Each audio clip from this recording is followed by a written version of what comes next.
This month's Battle Pass is actually a really good one. I haven't been posting too many videos on the channel lately just because I've been pretty busy, but I definitely want to be reviewing the Battle Pass tanks that you can get your hands on for free. We have the Keep Calm Battle Pass, which allows you to get the Tier 6 British Crocodile, which is clearly a Churchill Mark 6 variant. We have the Justice for the M4A3, which is clearly based off of a variant of the Sherman. Looks really nice. Excited to try this vehicle out. And then we have the French Battle Pass tree, the Liberation, which allows you to get an AMX, or this is actually an ARL. Very nice tank as well, and I actually think this might be the best out of the three, but we're going to have to find out once we actually get our hands on it. In today's video, we're going to be starting with the Churchill, the first of the three. We're going to be talking about its gun, overall capabilities, and how I feel it plays on the battlefield. Our loadout is pretty simple. We're running an improved hardening. We have a gun rammer and a bounty turbo. The only reason I have a bounty turbo is because I figured I might as well put it on. We can also give our vehicle some extra HP and increase our field modification level here. There we go. Let's see. What do we have? Well, we're going to be doing all-terrain suspension just because this gives you a bit better overall power to weight. We're going to be going for aiming circle size to make it 0.31, which is pretty accurate, and a little bit more view range. And just like that, our vehicle is fully equipped. That is the one nice thing about a lower tier vehicle, is it is very inexpensive and quick to get all the field modification unlocked compared to if you're driving a tier 9 or 10. You're spending upwards of 300,000 XP and millions of credits to get the field modifications done. So let's get into a battle, see what this tank can do. Oh boy, we arrive on Malinovka, which is probably the worst map we could have been given for the Churchill. Well, I'm quite glad that I did decide to put a bounty turbo on it because, well, yeah, we're going to be driving up the hill for the rest of the game. We're in a solid matchup, only tier 5s and tier 6s up against us, but yeah, I mean, this is literally going to take forever. At least once we get up the hill, we will probably be able to do a decent chunk. Well, let's start climbing! Honestly, I think Malinovka is one of the worst designed maps in the game. I would love if Wargaming spawned heavies more towards this area here, rather than all the way down in China, because it has literally been 2 minutes, and I still haven't done anything! I'm literally not even touching my keyboard. I'm just waiting for my tank to climb up this hill. And I actually like Malinovka. I like fighting on the hill. I think it's one of the more engaging maps to fight on because it's kind of just this big, heavy brawl up here. But the problem is, to actually climb this hill literally takes like 18,000 years. It's just pain. I really wish Wargaming would redesign this map a bit and, I don't know, just either make the hill a little bit more flat or make it faster to climb up because this is pretty freaking bad. Now, let's talk a little bit about this tank while we're climbing up the hill. 2,400 DPM is quite solid. What isn't quite solid is the gun depression. It says it has 4 degrees, and yeah, that appears to be pretty dang bad there. Only 4 degrees is going to make this quite awkward to work. Does feature good penetration, though. The standard has 150 mils, and the premium is 208, which is quite good if you think about it, so we shouldn't have to worry too much about the pen on this vehicle.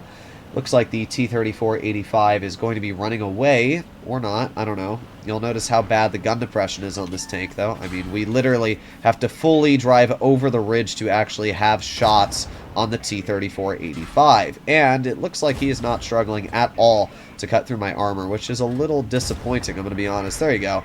Finally getting a bounce, and don't think the T-34-85 enjoyed our company all too much. Alright, we're going to start loading gold. We're going to get hit for 200 by an artillery. Okay, game. Alrighty then. Well, we are getting bounces now at least, but again, that gun depression, oh, we're getting shot at by the artillery. Not gonna get hit by that today. There you go. Nice clear into you. Now we got the 40 TP.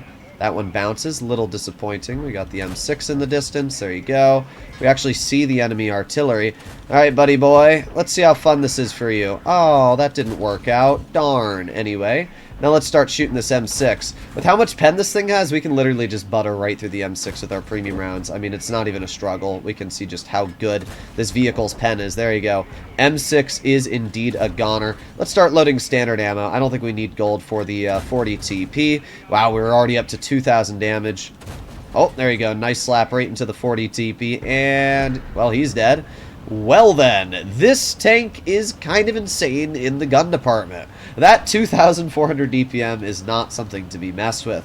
When you pair that with the fact that this vehicle has 1,300 hit points, that is quite a bit at a tier 6 level. While I'm not going to say this vehicle's armor seems to be, anything impressive, we are literally getting butter through the armor department.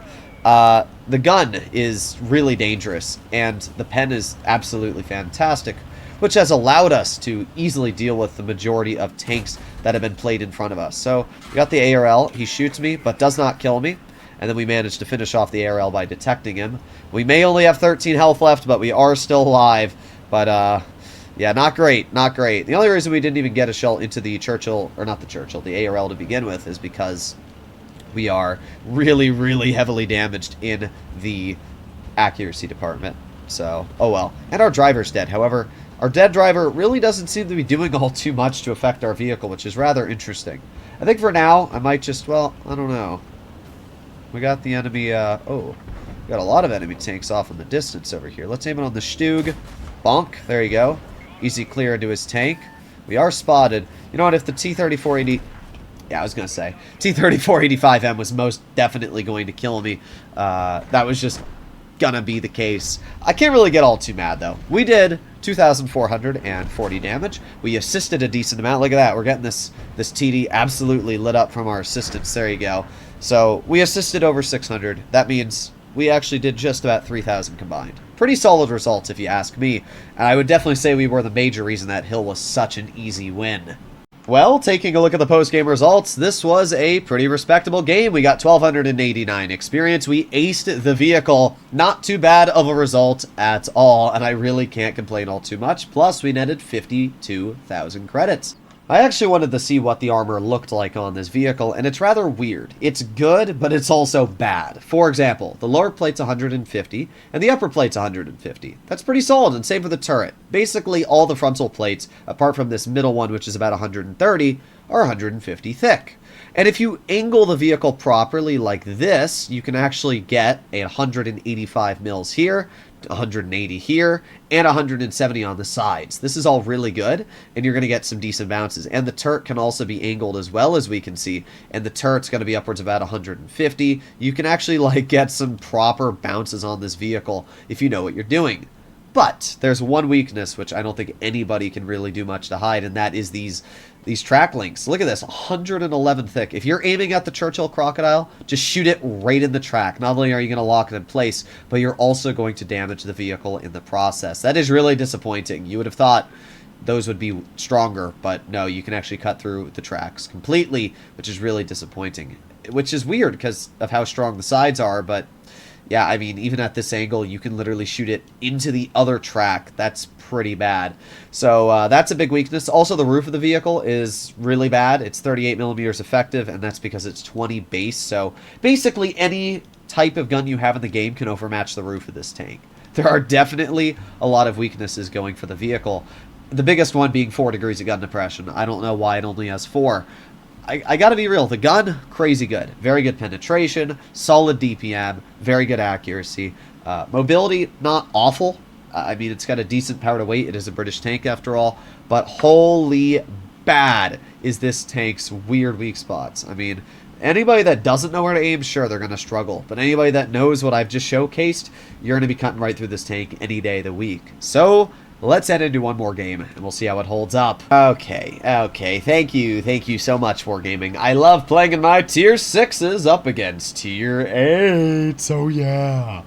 I still don't understand how QB can say that he likes fighting higher-tiered opponents. Being in a Tier 6 and fighting Tier 7s alone is already challenging enough. Fighting Tier 8s, like an SU-130, which can take off over 2/3 of my, or 1/3 of my health in a single shot, actually, almost half of my health. I think the SU is, what, 530 alpha? So, yeah, 2 shots from an SU-130 and I'm down to about 200 health. I don't know what to say. I really don't. I hate fighting Tier 8s and Tier 6. I hate fighting Tier 9s and Tier 7. And I hate fighting Tier 10s and Tier 8.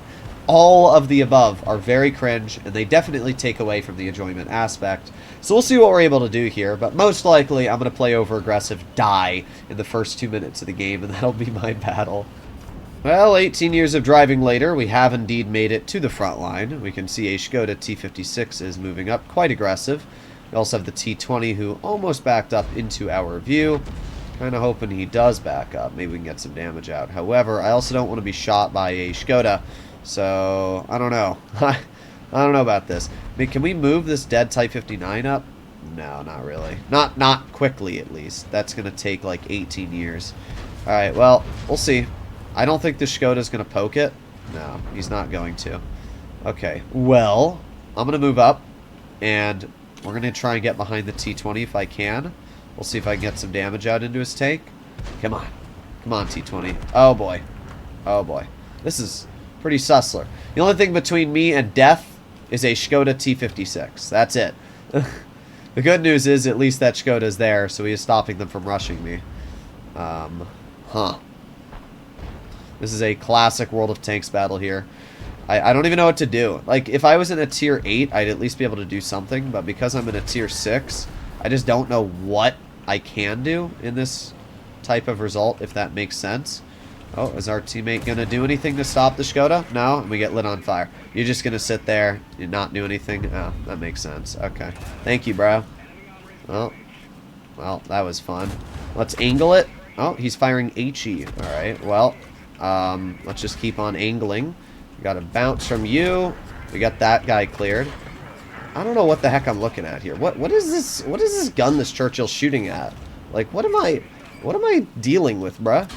I mean, he's not really penning me, which is nice. That one penned me, but I think we should. Oh, maybe we're gonna die. Maybe we're gonna die. Oh, we're not dead. We have 1 health left. Wow.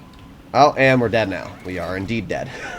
Welcome to World of Tanks, ladies and gentlemen. We did 1,400 damage, which is more than I expected. I love how not only did my Skoda behind me just completely not even... how are you sitting behind me this entire time, and then you allow the enemy Skoda to just poke and shoot me without even punishing him? I don't understand that even slightly.